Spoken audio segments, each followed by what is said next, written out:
and like automation is going to take a lot of our jobs. So what can we do in order to be quote unquote ahead of the curve where I don't have to go to college, but I can get a certification, I can get this free programming just to learn about that tech space, right? And I think a lot of people just get deterred. And I talk to a lot of people that are older, and I say, like, it doesn't matter your age. It is difficult. It is a little bit more difficult, to be honest. But if you're committed to, like, just learning and spending time to get it, like, you'll figure it out. It's not rocket science. I feel like a lot of people that are getting these tech jobs are not better than us. You know, like, they just spend the time or they have the opportunities to kind of open up the doors at an earlier age. But I think all of these dynamics go into us being more involved into programs like Riot. And we have one in Charlotte called City Startup Labs and stuff like that. But I guess the time is now, to be honest. Yeah, it sounds like it. And Dr. Noni, he brings up an interesting point, and it's one that Bradley brought up as well. Bradley Simmons, the African-American drummer that does a lot with African drumming and things of that nature. But unfortunately, some of our own institutions aren't doing a great job of supporting our own. I imagine that Desmond has run into roadblocks, it sounds like, when he's gone to Winston-Salem State and probably Central. I know Dr. Bradley told me that when he wanted to teach African drumming at our HBCUs, he was running into a lot of roadblocks. So it seems like even some of our own educational institutions are creating roadblocks. Yeah, I would agree. Even for my doctorate, one of the things I requested was to conduct research on implementing culturally relevant instruction and response intervention methods, just evaluating how teachers implemented or use this in their classroom. And it was like, no, you can't come in here and ask us how we're teaching. And so, there is a resistance. And, in Durham, you would think that would be kind of easy to achieve, but it was shot down by, and so I had to come up with a completely different plan, and I still was able to engage, teachers, and I found out that a lot of them really did appreciate, we're trying to implement some of these processes of how to educate, brown children, and make sure that we had the quality, black and brown children, so we could make sure we enhance the quality of their education. But, yeah, there's a resistance in our community, and this is why I keep going back to the education. If you don't value yourself, it's going to be hard for you to value others within your space. You can't value what you don't think is valuable. And so when we don't know who we are, I mean, it sounds, corny, I guess, at this point, like it's stating the obvious, but it's true. If you don't value yourself, then you will not support your people. And so, or you have decided that this is the path that we're on is okay. Never mind that the majority of us are suffering from it. That we've got to make a conscious decision, but I agree with Nadia that we also can't worry about everybody. You have to decide, this is what I'm going to do, this is who I'm going to take with me, and those who don't want to join me on the path, fine, get out of my way. That's mostly where I am. Just get out of my way and don't stop me. And then maybe later on you'll figure out how great I am. But in the meantime, I'm not going to stop doing what I'm doing. Yeah, and Desmond, you brought up an interesting point as well just a minute ago, and it's a conversation I've had with a lot of my friends. And I'm actually born in 1962, so I'm 57, and I'll be 58 in July and everything. So I'm actually one of the old heads on this show and everything. But it's the whole concept of the gig economy, because I think sometimes that we are training a lot of our kids and our people in general, not just our kids, but kids of all races, ethnicities, orientations, whatever, to go into work for corporations and to go back into what some people would consider like the plantation mentality. But as you just stated, and I've always said this for a long time, we're in a gig economy, which means that a lot of people are also, having to work for Uber, having to work for DoorDash or Grubhub or these different kind of gig jobs, or even create their own gig. So it seems to me that we're kind of defeating our own purpose if we're telling people to go to work for corporations when, as you just said, a lot of the jobs are not going to be in corporations because the robots are going to have those jobs. So we're going to have to work in other kind of jobs. Yeah, and I mean, I'm sorry. Yeah. No, I'm sorry. You can go. I was going to say the gig economy is going to be like a $250 billion industry by 2025, right? Like, I'm literally, even us to date, we're actually bringing in another component of the gig economy for our concept as well, right? And so you do see that narrative. So, like, the industry and the nation and everything is shifting there, but we have this mentality that is literally – but it's because of, sadly, you think about the individuals that are, pouring this narrative on, like, kids and stuff like that. But, that's all they know. So you can't even really fault them because they grew up in a time where, if you weren't thinking that mentality, like, you were kind of behind the eight ball. But now it's just, like, one of the things that I think, and I know you say gig economy, but a lot of kids are making millions of dollars from playing video games right now. When I was growing up, my mom didn't let me play like more than like 2 hours a week because she was just saying it was like, obviously not good for you, this, that, and the other. But kids are making millions of dollars. So it's just like, I don't know. I think it's just like education to like older generations on just different ways to make a living nowadays.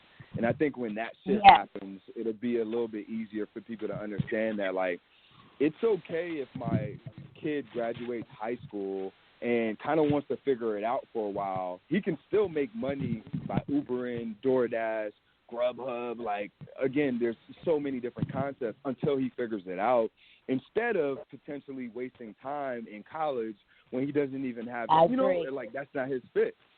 So I just feel like we just got to be a little bit more open nowadays to where and see the trends. But again, it comes back from like education and like really understanding how technology is shifting a lot of the industries and a lot of the behaviors and the lifestyles we have today. That's going to be literally changing tomorrow.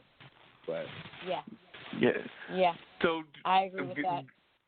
Got to wrap up the conversation. We've got about 8 minutes, but I did have two quick questions. One, I would like to hear from all three of you, and you kind of alluded to it, Desmond, with the conference. And actually, my friend Brett Chambers went to that same conference. But where do you see the country being, say, 10 years from now and, let's say, 25 years from now, in terms of where we will be as an entrepreneurship or just the country in general, if you were to make a prediction? We're in 2020 now, the first month of 2020, so let's say 2030 and 2055.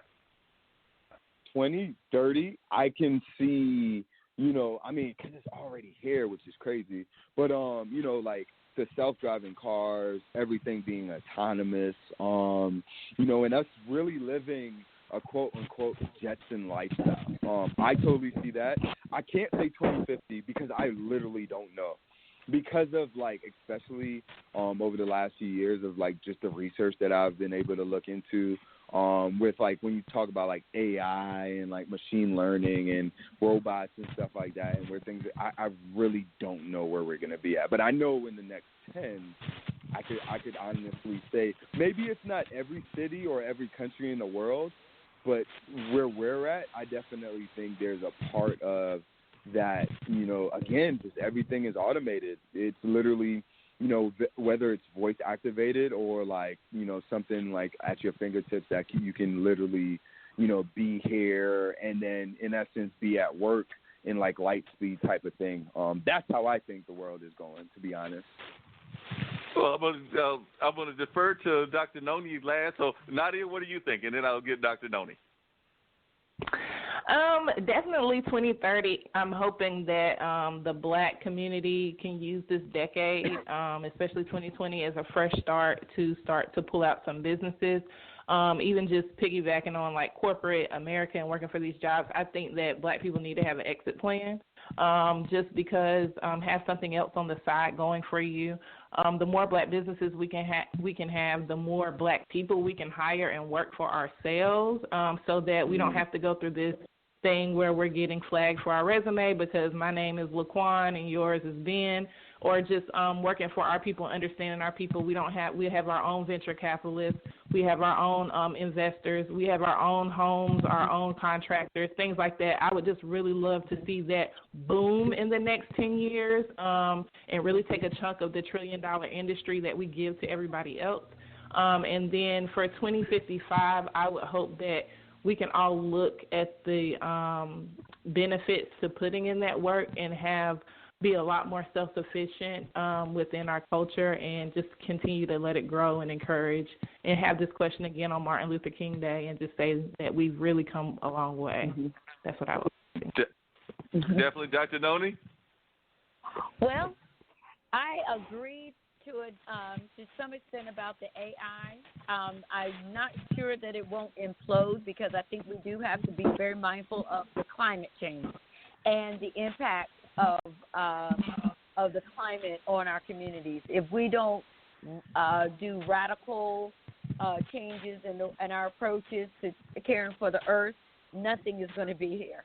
I think that there will be technology. I think the technology, though, is not going to be able to completely eradicate humanity because of simple things like the other day at PayPal, I wanted to change my phone number, and the machine wouldn't allow me to do it. And because of the technology, we had to go all the way back to old school things where they're going to have to mail me my refund. They couldn't transfer the money to another account. It was all kinds of stuff because the AI was ineffective, or there's one thing with a human you can do that you cannot do with artificial intelligence.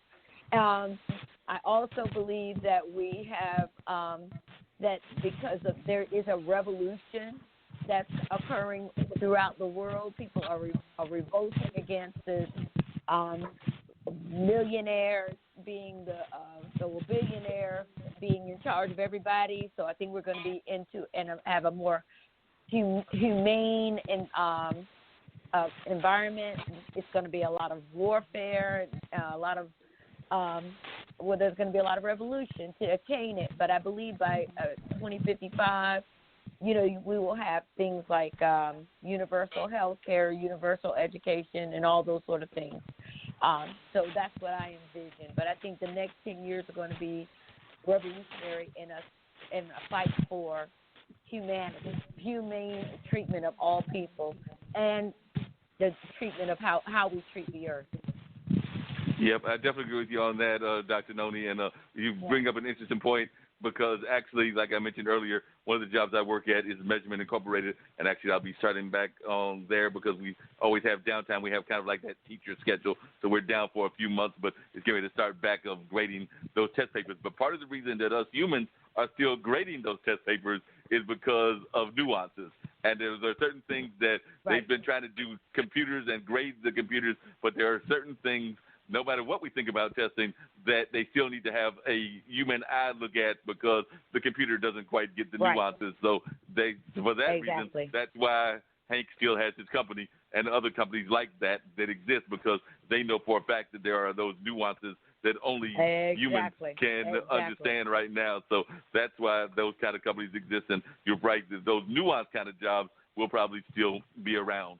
Got 2 minutes to go, so before we all get out, I want to thank all of you for being guests on the show. You were great guests and definitely enjoyed the conversation. But before you leave, I wanted to hear from all three of you, and I think I'll start with Natalie, then go to Desmond, then go to Dr. Noni. If you would give us your contact information and the website so that if folks have been listening and would like to continue to learn more about what you're doing, they can find out. So we'll start with you, Nadia, if you'll tell folks how they can reach you on social media, websites, or however you want them to contact you. Yeah, absolutely. You can go to my website at AfricanAmericanTheBeautiful.com, and you can follow me on Instagram and Facebook at African American The Beautiful Co. Both of those are the same. Look forward to reaching out to you guys. Thank you. Desmond, how can folks reach you to learn about the portable battery charger effort as well as any of the other businesses that you've got going on? Yeah, totally. So our main website is Battery Exchange, so battery and then the letter X, CHANGE.co. And then that can be found on Instagram, Twitter, and Facebook. On Instagram, it's